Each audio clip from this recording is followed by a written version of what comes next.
Hallo, det er Sjove 1, og her får I lov til at se min computer, jeg har fået pakket ud. Kom nu, vend skærmen rundt. Ja, det har det gjort.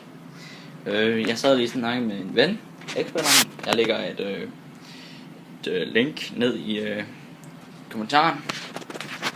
Og så har jeg Musmod, Diablo og Razer. Der er der Respawn EU. Fed. Hvis I vil have en mus, så køb den der, for der er pæsko. Så har jeg Diablo. Woo! Diablo! Sådan. Ja. Så har jeg en AOC skærm dernede. Ja, det er en 27 tommer, tror jeg. Kan ikke huske det. Og så har jeg fået en ny tastatur.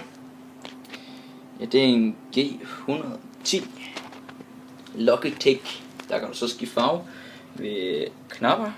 Jeg har så valgt de der 3 knapper, og så kan du trykke på den der, og så en knap deroppe, og så kan du skrive et eller andet. Jeg kan lige vise et eksempel, så jeg kan nå hele vejen herhen. Det var hjælperne. Okay. Temmelig sort. Klik derop.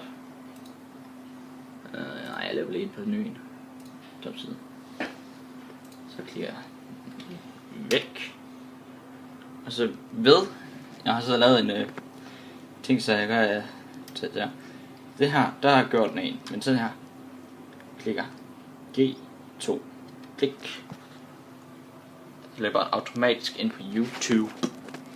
Og det er så 12 knapper. Og det sker ikke det samme, hvis jeg trykker M3. Så hvis jeg klikker der, det går. Og så klikker på M2. Skete der ingenting. Skete ingenting, fordi det er forskellige knapper, men så har jeg brugt 2, 3, M3.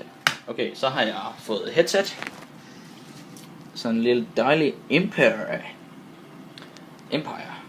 Shit, I kan jo ikke se det.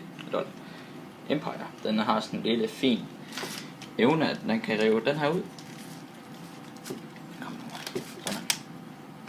Så kan du ikke høre en skid. Nej. Så kan de ikke høre en skid. Så er det et genialt headset. Den har nogle flere indstillinger inde på computeren. Jeg gad godt kunne vise det jer, men det er ikke tid til. Så har jeg computeren hernede. Sådan en dejlig lille kæmpe computer. Sådan tusindvis af stik om bagved dernede. Men det viser sig det. Det er en Coolmaster Xilion SIG-O 55O/55i eller 1. Det er en temmelig nice computer. Den har hvad der skal til for at køre Battlefield 3, Diablo, mange af de der nye spil til at købe fuld. Men ja, vi ses til mere i næste uge. Farvel.